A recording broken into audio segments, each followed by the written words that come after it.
1932trainingscenter.org to enroll today. That's 1932trainingscenter.org. Now, here is the voice of the working class, Rick Smith. And welcome, brothers, sisters, working class heroes. This is the Rick Smith Show. Thanks so much for being here. Today on the big program, lots to get to, lots to talk about. Let's start off with the debt ceiling vote about to happen. My congressman, Scott, Perry, he said he is a firm no. He's a firm no. Not going to vote for it. Not bad.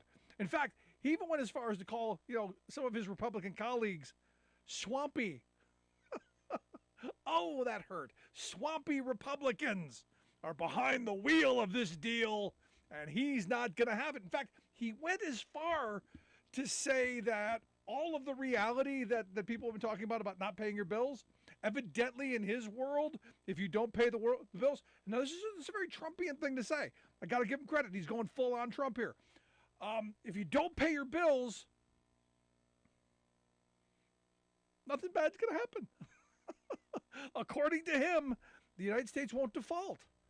Not going to default on its debt, even if this fails. Not going to happen. Janet Yellen evidently is just a liar. She's making it all up. Here's the thing. Here's my problem, and this is the reality of the moment that we're in. There are a lot of Scott Perrys out there. There are a lot of Scott Perrys in Congress who reality doesn't touch between their ears. They have this alternative reality that it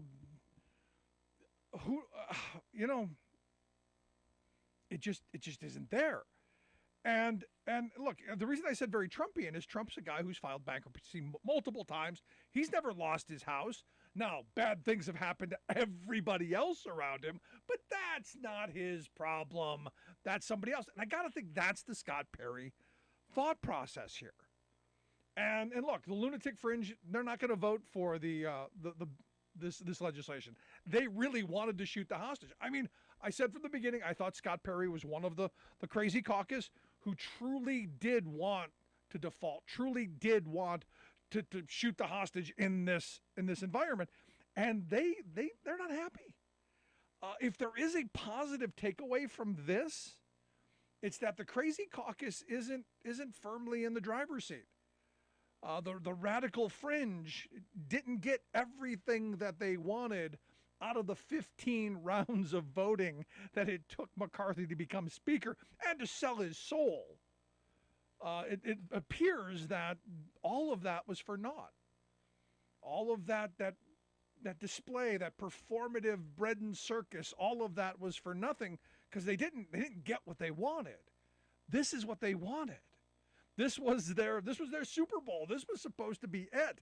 And look, honestly, I thought the Republican Party was a little bit further down the road on the fringe. I did. There are some that do care about governing and do have some sane fiscal ideas. Now, am I thrilled with this deal? No, not even a little bit. I don't think there should have been any deal here. There should be no debt ceiling. It's ridiculous. We've normalized Republicans taking the country hostage every time this pops up. Every time there's a Democrat in the White House and Republicans hold the House. I guess the lesson is here, don't allow Republicans to hold the House. For me, this is it going into 2024. That's the rallying cry. And all of the Scott Perrys of the world, those are targeted seats to go, look, you got a guy who's not attached to reality. Maybe somebody else. Now, here's the weird thing. You could get people worse. But in someone like Scott Perry's district, which is a little bit more competitive than it's been over his tenure, it's possible to get somebody sane and rational. I'm not saying likely, I'm saying possible. Now, here's the thing. McCarthy still has a problem because, and it's a real problem, because his job is to get stuff done. His job is to move an agenda through pass legislation because that's what a speaker does.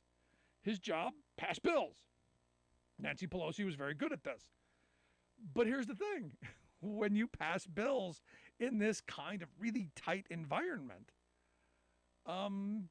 passing bills just makes him look weaker and much more vulnerable.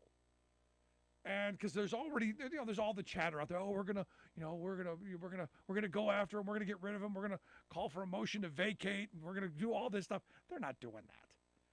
Trust me, they're not going to go after McCarthy because what they've just shown how weak they are. They don't have the votes, and Democrats have shown that they're willing to govern. So that really puts the crazy caucus in a weird spot. Now, they can kick and scream and be childish and whine and do the things that Scott, Perry does, along with Gates and Marjorie Trainwreck Green and the rest of them. But they're not moving their agenda, which is chaos. They did it to McCarthy, but I don't know that it's going to work here because, what are the options for them? Okay, let's say that they take McCarthy out. Who replaces them? Nobody. Who's the alternative? Nobody. Nobody wants the job, especially when you're so tenuously tied to it that any one idiot can call a motion. Which I got to be honest, if someone like Brian Fitzpatrick were to step up and say, I'll be dumb enough to take the gavel, I'm sure there would be a Republican every day shutting things down. So, gonna be interesting in seeing how this plays out. But I did find it interesting that today you had McCarthy coming out and saying that he's putting together a commission. This is an interesting thing for me. He got pretty badly whipped. The old guy took him to school. Be honest, Biden won this because Republicans didn't get really that much. They got a little bit, but not that much. Not as much as they probably should have, with really the threat of throwing the country into chaos, which I think is why I think they lost this, because Biden was shrewd about it. The old doddering old fool who Sleepy Joe took him to school, which I think is hysterical. Because you listen to the right, oh, he's a doddering old fool, but the doddering old fool just whipped your behind, and that's got to sting. It's got to sting a little bit, which is why McCarthy today came out and said that he's got this commission, and they're going to look at, I don't know what look at means, but they're looking at going after Social Security and Medicare. He says, I'm going to make some people uncomfortable. And he went after Biden. And again, listen, old folk, people my age, going to be getting towards Social Security and retirement. Listen to what I'm telling you right now. These are the words out of McCarthy's mouth. He went after Biden for walling off cuts to Social Security and Medicare. It was a non-starter in Biden's world. It was a non-starter with Sleepy Joe, Dark Brandon, whatever your name for him is. It was a non-starter. Republicans wanted it. And, you remember the State of the Union address where they act incredible? Oh my gosh, what? Us? Me?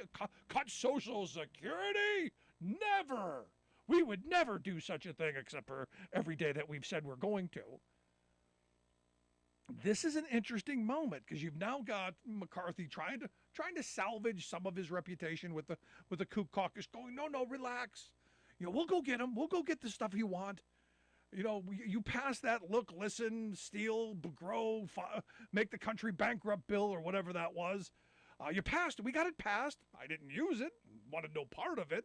You got none of it. But hey, now we're going to go get him. Now, this time, we're going to go do it. And I got to wonder if the crazy caucus is going to fall for it. Because this is one of those moments where McCarthy's like I said, he's in a weird spot. Because he's got to get stuff done. Got to get stuff moved through. That's the legacy maker. And if you're not, well, going to be interesting to see how this plays out. Now, I fully expect the legislation to pass. I expect it to go through the Senate. I expect the president to sign it. There are people on both the right and the left signaling that they are going to vote against it. Bernie Sanders came out and said he's going to vote against it. And I agree with Bernie 100% that in this moment, cutting food programs and cutting help for seniors and for homeless people, probably the wrong thing to do. It seems mean-spirited, seems evil, but this is what the Republicans wanted. And it wasn't as drastic, it wasn't as much, but it's still there. So Bernie did come out and say, look, we're not falling for this. I'm not voting for it. Now, is his vote going to matter? No. I think you're going to get enough. I think you're going to get enough people who are going to vote through it to get it passed out of the Senate. I think that'll happen because the Senate, the upper chamber, the more thoughtful supposedly, they don't want to be responsible for the economy taking a nosedive. They don't want to be responsible for what will come after June 5th if we do hit that date and don't pay our bills. So I do expect it will pass, just without Bernie's vote. But Bernie is right. These budget things are about our priorities as a country. And what Republicans repeatedly show us, and this is one of those moments where when do we believe them? They are repeatedly showing us that they don't care about working people. They certainly don't care about the poor. I mean, they wear their religiosity on their sleeve. The thing that tells them to go and help the poor, feed the hungry, clothe the naked, shelter the homeless. Those are nice words on a page, but it doesn't come out in their actions. The budget is their action. That look, listen, feel up, whatever, steal, grow, I don't know, whatever that was that came out of the House, that, if that's your religiosity at work, I got a question if you understand what the book says. I got to check your reading comprehension. Maybe that homeschooling not doing you any justice. But the rest of us, these are learning moments. These are opportunities to pay attention and go, what they say and what they do don't always mesh. But sometimes they do. They have repeatedly said they want to go after all of the social safety net programs. They want to go after Social Security. They want to go after Medicare. They want to go after Medicaid. They want to go after aid for the poor. They want to go after low-income housing. Glenn Grothman, the Wisconsin representative, the scourge. How dare they not kick those low-income people to the curb, make them get married. This is one of those moments where the sane and the rational, the majority of this country, the silent, sane, rational, have to vote like their lives matter. Look, the Trump supporters of the world, they don't care. They don't even care about the issues. They care about their leader. They care about the outrage. It's time for working people to come together and be that change, be part of something that's going to move us in a positive direction. That silent majority that gets up every day, goes to work, busts their behind, and still struggling to make ends meet, but still gets up and does it day after day after day, only to be mistreated by our political system at every single turn. At some point, we got to get tired of this and start throwing some of these bums out. And that's where my mind is. All the outrage candy aside, it comes down to what they do. And this hostage situation, this latest hostage taking, should be a wake-up call for us all. I want to hear your thoughts. Email me, rick@thericksmithshow.com. If you miss any portion of the program, make sure you grab the podcast. Wherever you find your favorite podcasts, you will find ours. Quick break. Right back.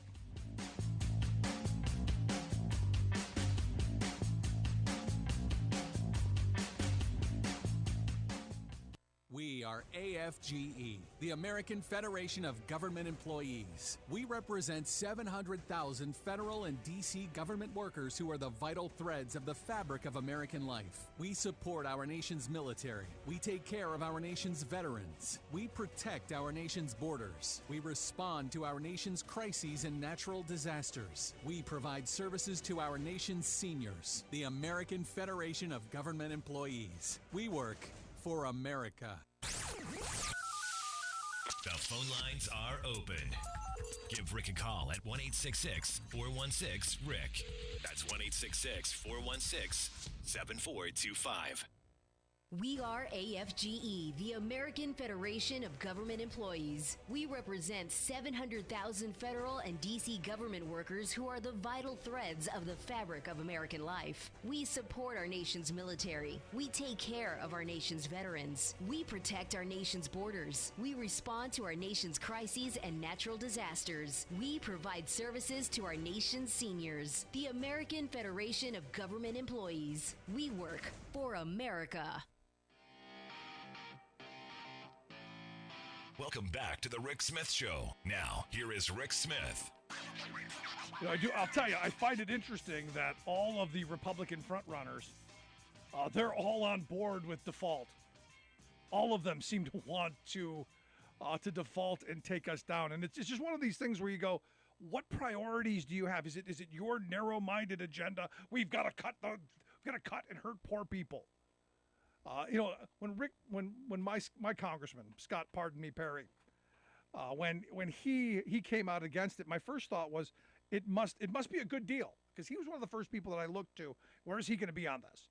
So when he was like, I'm against it, I said, it must not hurt working people enough, because that's where they keep putting us.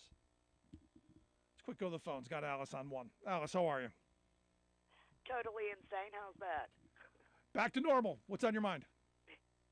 What I wanted to say was, West Virginia is a perfect example of a state that has been taken over by the Republicans. They're pretty much, their legislature is pretty much red. And that state Not just is so pretty much, up. Alice. They've got veto-proof majorities and a Republican governor. Yeah, well, I was trying to be tactful. Okay. You really don't want to know what I wanted to say. But anyways, it is so messed up. I still do not have death certificates for my husband. I have called about the autopsy, and I have been told that, well, it's going to be a few more days. I'm like, my God, it's been 6 weeks. But it is totally insane. Like the hospital he was in, it is a part of the university, and like I told you before, you have to pretty much you have to show your ID, get your picture taken, the whole 9 yards. But West Virginia passed a law, and it also applies there. You can carry a gun into the hospital now. Yeah. But I guess, as my son said, well, gee, Mom, this way when you get pissed off and shoot the doctor, you've got your little name tag on with your picture, and they know who did it. So everybody better set up and pay attention, because this is how crazy they are, and this is what they want to do to the rest of the United States. And it's just insane. I mean, I'm still working on getting my husband's Social Security, because I was getting Social Security before, but for some odd reason, I had to fill out another form and go through everything. So, yeah, they're just screwing everybody over. Y'all have a good evening. Thanks, Alice. And imagine how much worse it would have been had this continued and they actually did default, and, man, the craziness that comes out of this. And, look, these are the people who tell us, do you remember them flying the blue flags? We support law enforcement. Not so much now. I mean, you've got the Heritage Foundation, who tweeted out the FBI is no longer a law enforcement agency. It's become a political weapon for the left. It's time to scrap the FBI and start over from scratch. You got Marjorie Three Names, who again, remember, they're all in favor, had the blue flags, love surrounded herself with people in uniforms. She's out there hawking defund the FBI T-shirts and hats. I mean, the outrage level ramping, and amusingly so on a certain level, but dangerously so, because it's not even about fixing problems that are real. It's about imagined slights in a lot of places. And this is where I find we're in a weird spot, because they want to ramp up the violence, they want to ramp up the rhetoric, get people all lathered up in the panties and ready to go at each other. And when real crimes pop up, they want to divert. For instance, today, the big breaking news all across every When does breaking news stop being breaking news? When does it become broken news? I should go like that. It's broken news. Evidently, there's now a tape of Donald Trump basically talking about classified documents that he kept after leaving the White House and that he knew he shouldn't have. Talked about, evidently this 4-page report that was written up that would have attacked Iran, and there have been deployments of massive numbers of troops. It was basically John Bolton's wet dream. But he was talking about it with someone who was writing a book about Mark Meadows. And you go, oh, how? Why? And look, he doesn't even try and say, no, that's not me on the tape. No, I don't have any documents. He's not even saying that he has the right anymore. Now it's attacking, well, there's these leaks. We got to go after the leakers. No, we got to go after the person who's responsible for all of this. And that's the guy on the tape. And part of me got in this space today where my mind is in a spot where this leak happened, I think, as a primer to what is going to come. I've said that I think he will be indicted on the documents. I've said this before, and I've had guests who say, no, it's never going to happen. I've said I think this is the one that's is dangerous for him because it is national security stuff. It is provable. He did try and get around it. But now that there's a tape with his voice on it, there's part of me that goes, this is being floated out there to kind of maybe head off the call to arms when he is arrested. Because look, the Trump minions, it's not about getting things done. It's not about, the stuff we talk about sometimes about, the jobs that were lost anymore. It's not about that. It's about anger. It's just about grievance. It's just about, we're angry, we're upset, and we're going to make everybody miserable. That's really what the Trump cult is about, because they're never angry with him for not doing any of the things that he said he was going to do. I mean, they're constantly getting fleeced. Every time you turn around, there's a new scheme to get into MAGA world's pockets and line somebody else's pockets by grifting them, Trump included. They never go after them. It's always the attention getting. It's always the grievance stuff. So I think that this leak was partially, and probably, and I may be wrong, a primer to say, look, this is real. This is, get ready because indictments are coming. Trump's lawyers have even told him, get ready, there are indictments coming. It will happen. This is one of those things that just makes you go, it's moving me in a direction where I think it's happening, it's going to happen, but this is a primer for getting us to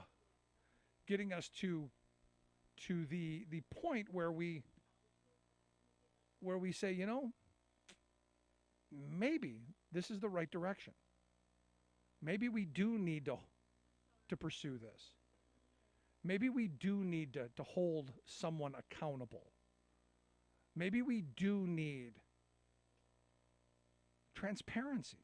Maybe we need to claw back our ability to hold people responsible for what they do. Remember, the Republican Party used to be the party of responsibility. I remember it anyway.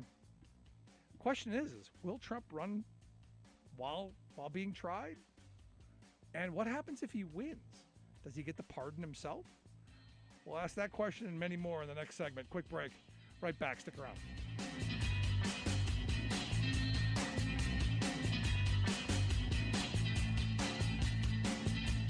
I'm Rick Smith, and this is Labor History in 2. On this day in labor history, the year was 1921.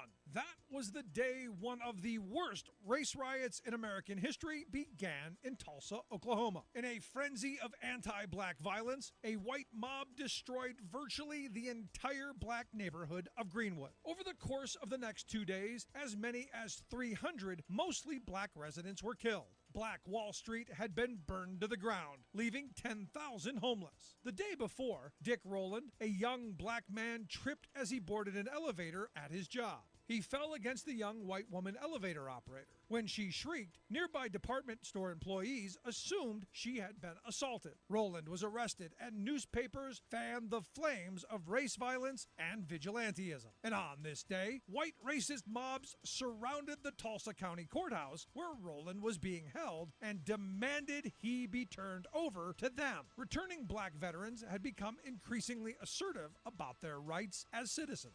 They marched to the courthouse armed in an attempt to prevent Rowland's lynching. When the vets refused to disarm in the face of the demands by the white mob, gunfire ensued, touching off 16 hours of fighting that literally decimated the community black workers and professionals had built up over the course of decades. The National Guard was called out, mainly to disarm and round up black residents of Greenwood. Witnesses reported that Greenwood was bombed from the air by police and by Sinclair Oil Company planes. The history of the riot was buried for more than half a century. It would take until 1997 for the Oklahoma State Legislature to set up a commission to uncover the bloody details, which produced a 200-plus page report and recommended millions in reparations.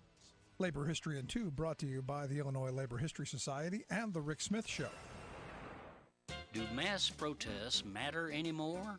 Even when large numbers turn out with a high level of outrage directed at abusive corporate or governmental elites, the powers that be usually just hunker down and wait for the fury to pass. But the one form of protest that actually gets to even the most aloof elite is cultural caricature. In recent decades, the creative deployment of giant puppets, satirical songs, pop-up parodies, and other forms of social mockery has pierced the ego shields of haughty corporate chieftains and puffed-up politicos.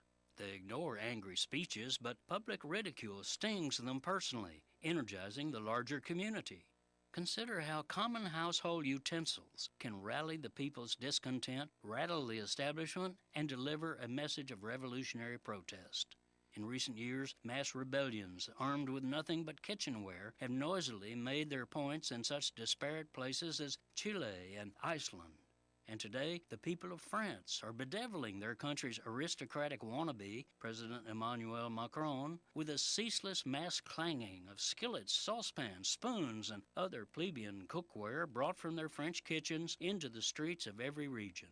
They are protesting the president's imperious decision to undercut their pensions, as well as his tone-deaf refusal even to hear their complaints. So their voice has become the incessant banging of pots. Now, Macron can't go anywhere without being greeted and often drowned out by the cacophony of casserolade, the saucepan movement. The protest is driving Macron crazy, which seems to be a very short ride for him. Clearly irritated by the commoner's cleverness, his government is now using anti-terrorism laws to ban, quote, the use of portable sound devices in protests. This is Jim Hightower saying the crazier he gets about pots and pans, the louder people laugh at their leader.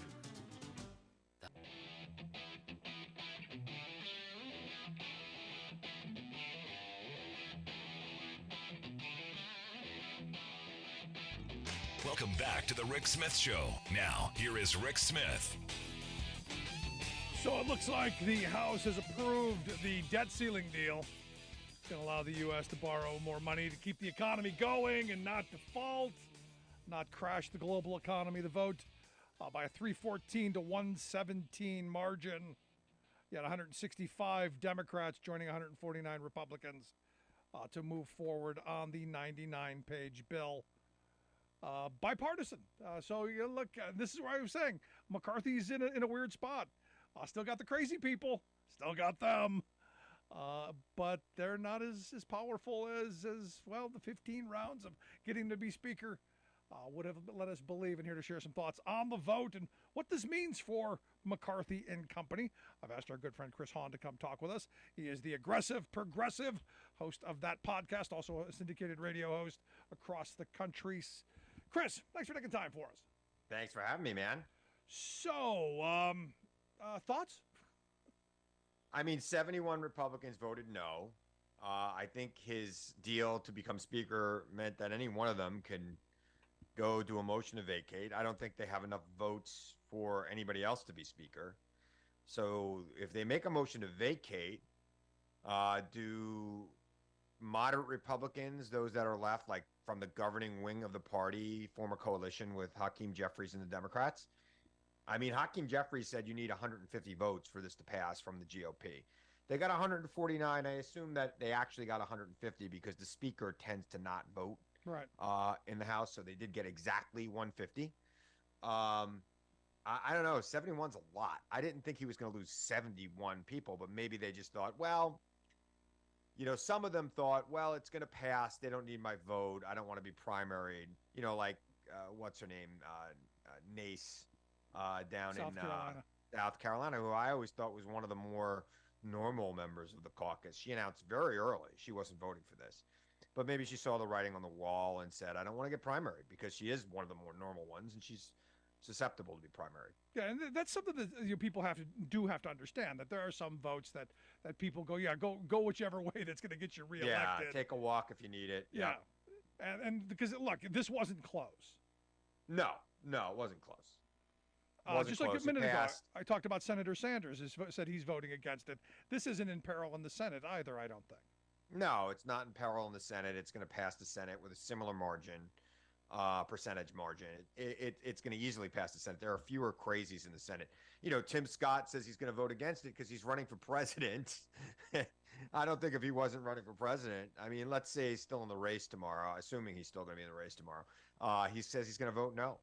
I think he's in the race, and I think a lot of more people are going to be jumping into the race. Yeah, but like Tim Scott's another one that you look at, you go, okay, he's a conservative, but he's not a maniac, and he's out there right now saying, "I'm voting no on this." I disagree with him on a lot of things, but I never thought he was crazy.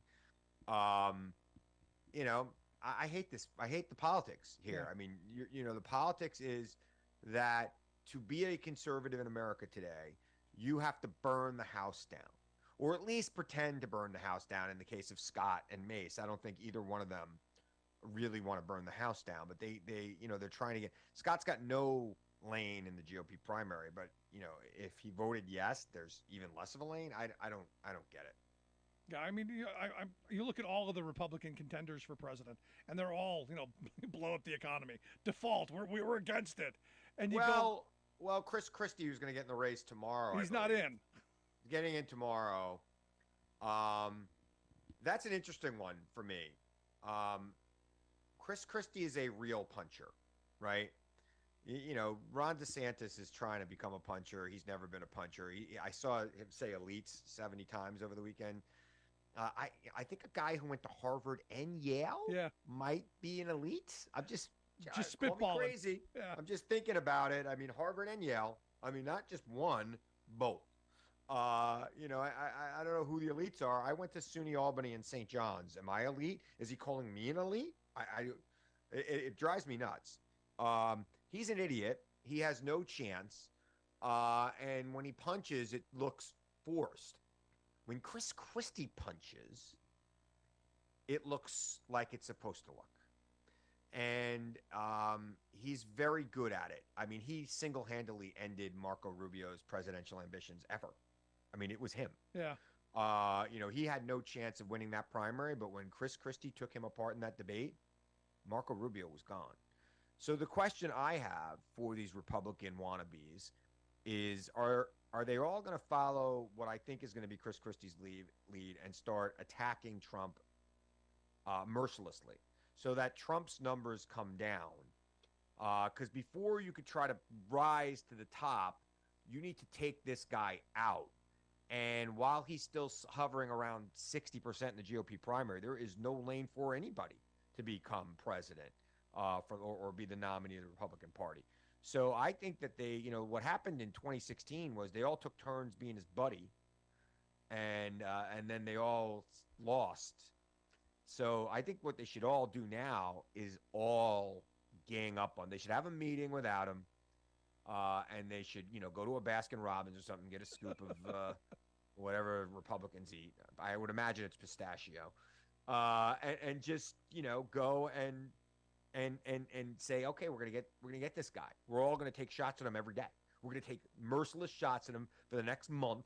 We're not gonna talk about any of us. We're gonna just talk about him and how bad he is for America all the time.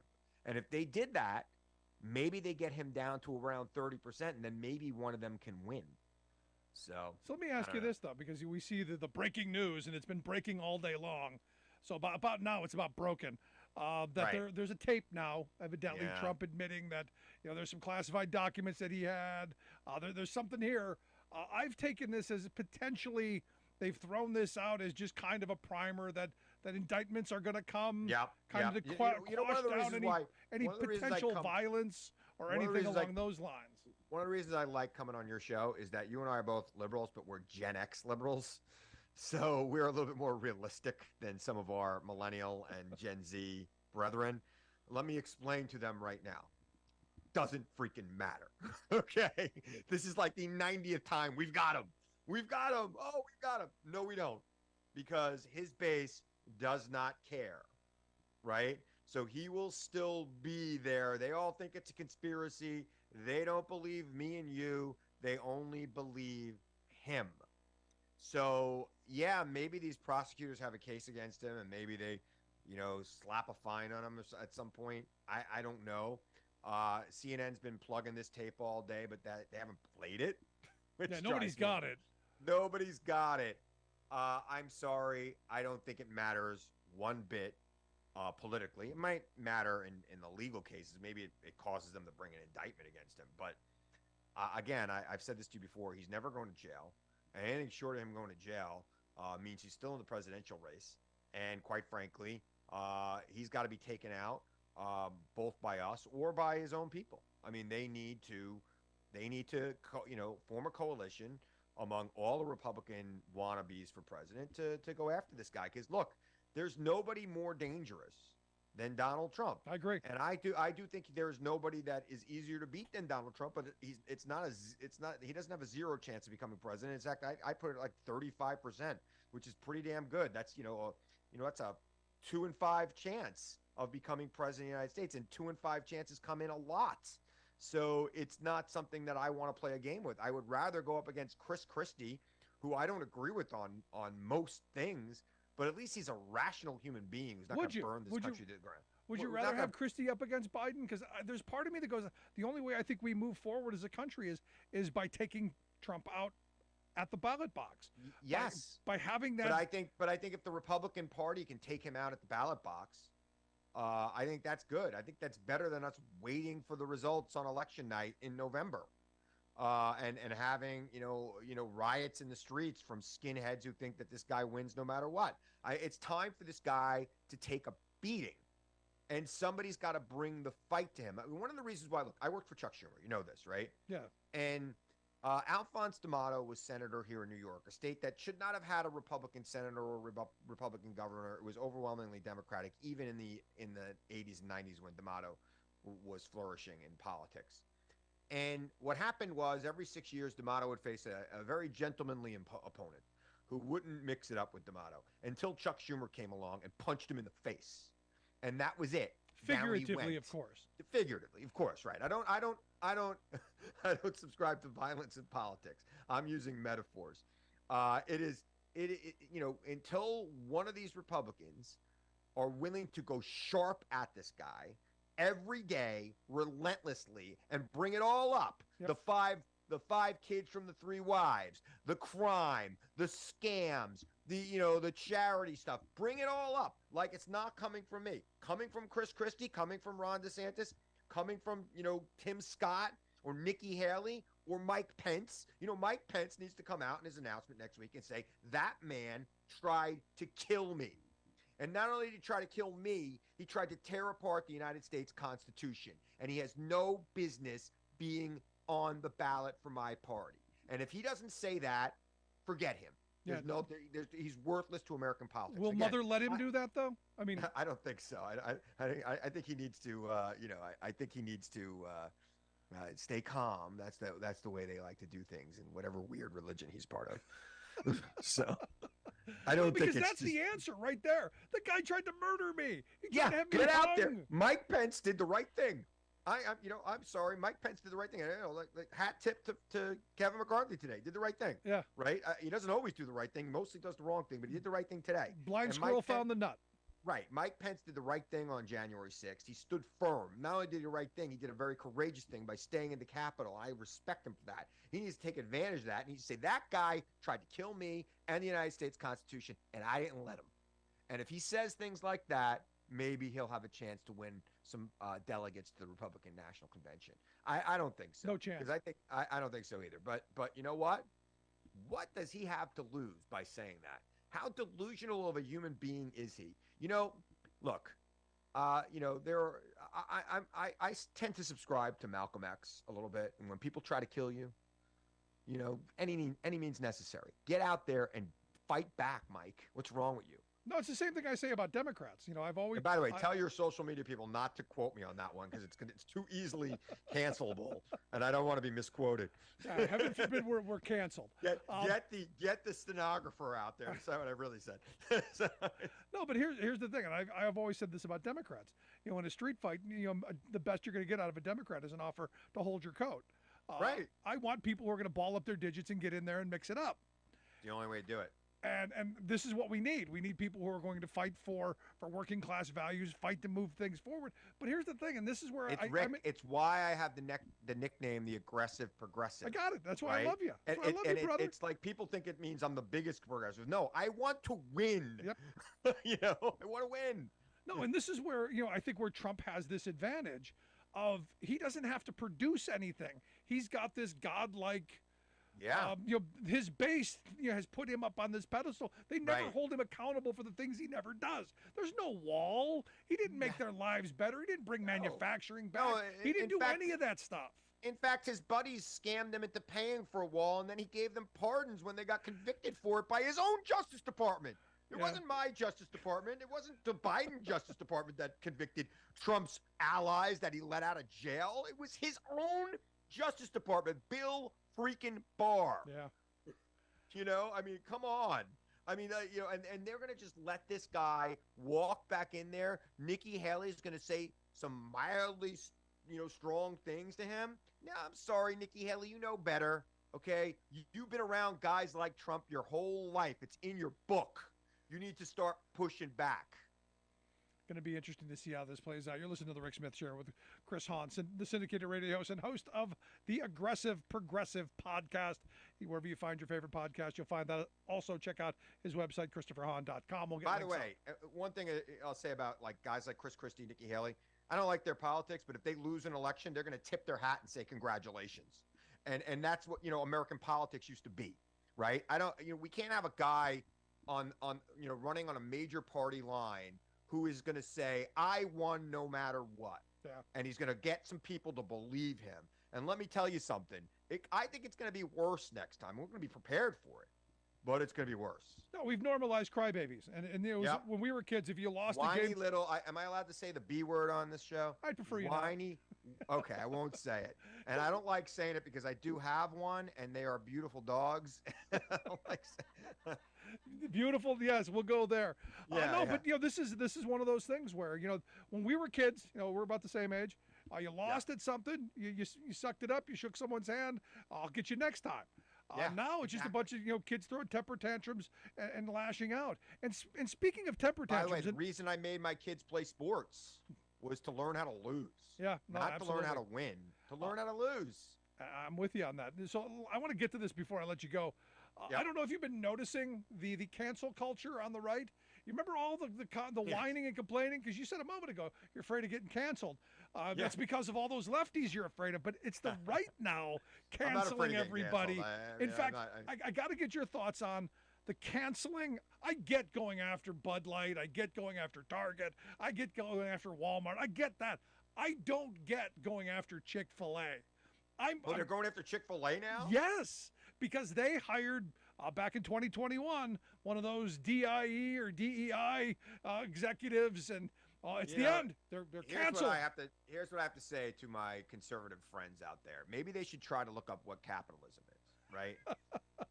And they should understand that corporations don't do things because they're in a good mood and they like people. They're not trying to be nice. They're not trying to advance a social agenda. They're trying to make money. And the reason why corporations are trying to appeal to the LGBTQ community is twofold. One, they would like their business too, but more importantly, the generation we all care about for our advertising dollars are the Gen Zs who really care about diversity, equity, and inclusion. Nobody cares what you and I want to buy. They think that we're set in our way. If you like a Ford, you buy a Ford. It is what it is at this point. You drink the same beer now you probably drank 20 years ago.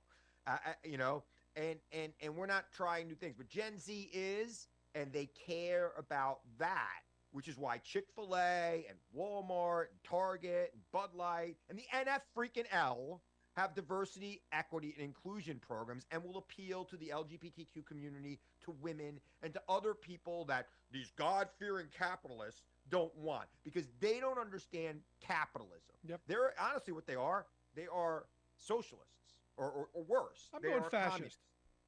Yeah, well, they're fascist. They're nationalist socialists, but I won't go there because it's a Now family you're show. defining stuff. Now Yeah, you're yeah, losing. yeah. What I'm waiting for now, since they've been going after Chick-fil-A, is when did they go after the Masterpiece Cake Shop, which started all this stuff? When did they go after the cake maker that started all of this? I mean, it's so bizarre, right? They're going after Chick-fil-A. That was like, I remember the debates back in, I don't know, was it 2012 when people were boycotting Chick-fil-A because of their support of these conservative groups that were, anti-LGBTQ, and some of my gay friends had a real hard time boycotting Chick-fil-A, frankly, because they really liked it.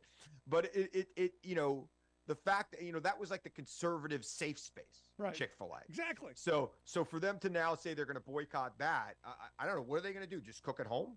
I guess they're going to just cook at home. I mean, But where are here's they the going to thing. where are they going to get their chicken from? Because Purdue probably has diversity, equity, inclusion. Every corporation does. It is a ridiculous thing, and they're not. Again, I want to stress this so that there could be no misconception. They are not doing it because they like diversity, equity, and inclusion. They are doing it because of their bottom line, because they are capitalists, and that's how capitalism works. Yep. Well, to finish up with Rupert Murdoch, it's not about red or blue. It's about green. It's about green. And I will tell you this, for somebody who worked at Fox News, they have a diversity, equity, and inclusion program there. Okay? No. They do. Yeah, they have a chief diversity officer like every other big corporation in America.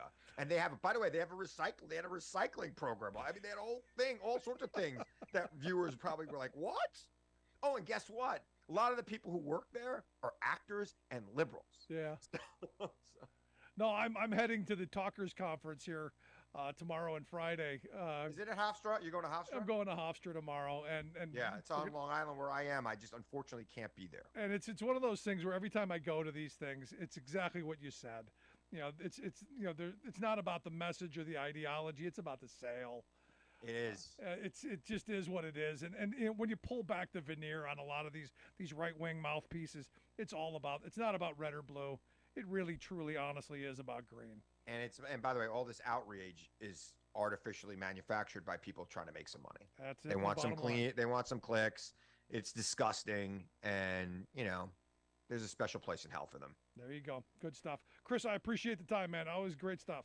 Anytime, Rick. Thanks for having me. Our good friend Christopher Hahn. Check out the website, ChristopherHahn.com. The Aggressive Progressive Podcast. Find that. We'll get links out on social media. You can take a look at it. Can take a quick break. Right back after this. Stick around. You're listening to The Rick Smith Show. We're working people of the talk.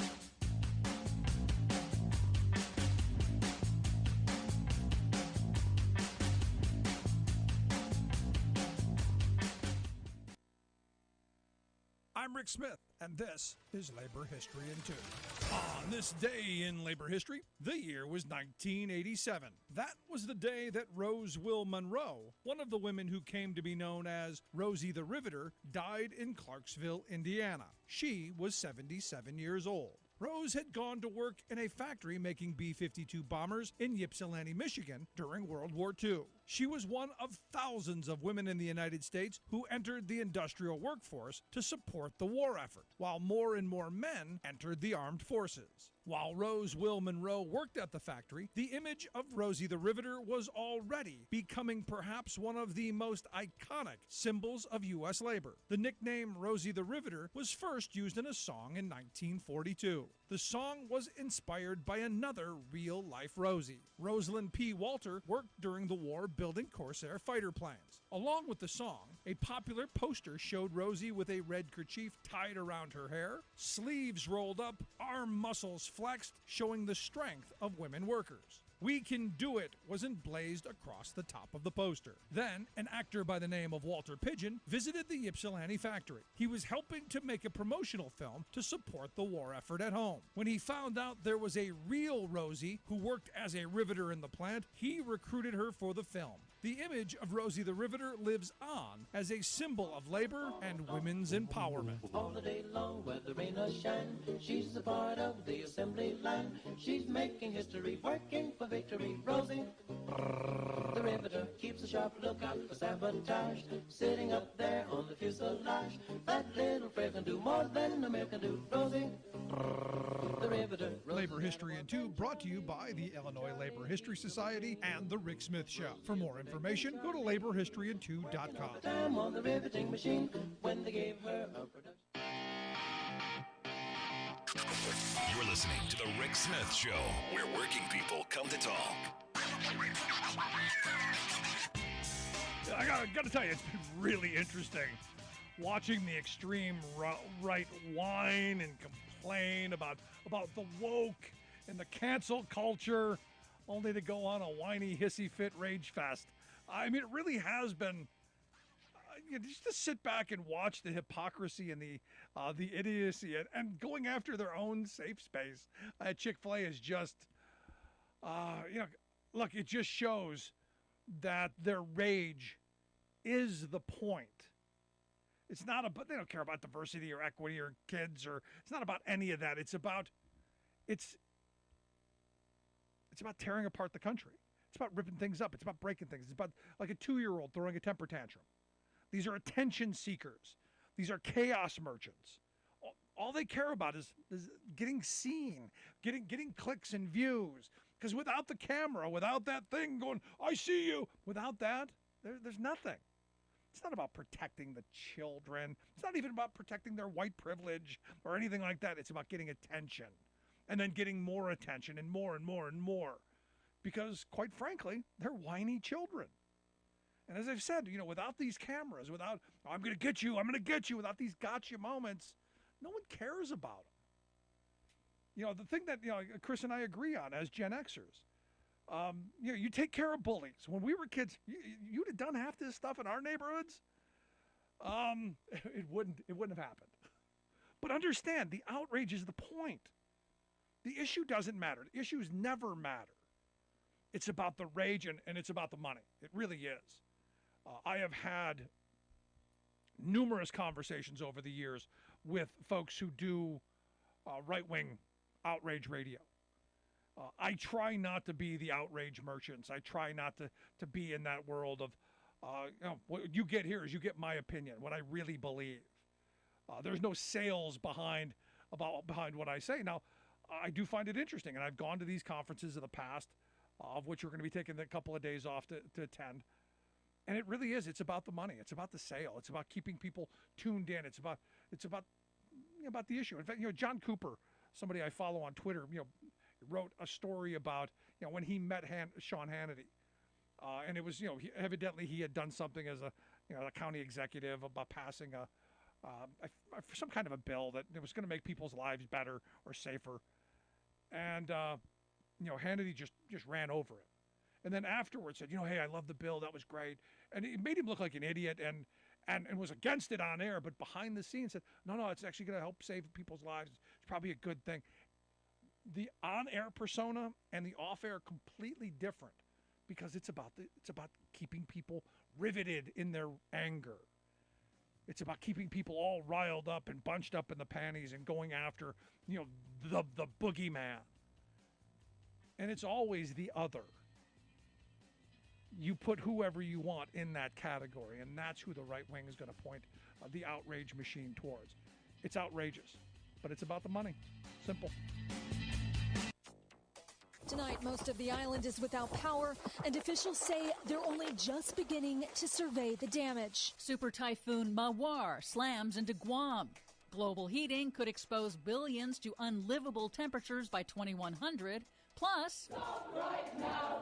No more oil and gas. Stop funding fossil fuels and end this madness. Climate activists disrupt oil industry shareholder meetings. In song. All of those stories and more straight ahead from BradBlog.com. I'm Brad Friedman. And I'm Desi Doyen. Stand by for 6 minutes of independent green news, politics, analysis, and snarky comment. My friends across the aisle, the Grand Appliance Party is going to make sure your gas stove goes nowhere. The good news for you today is that if you have to shutter your business because the country defaults, your gas stove will still be there.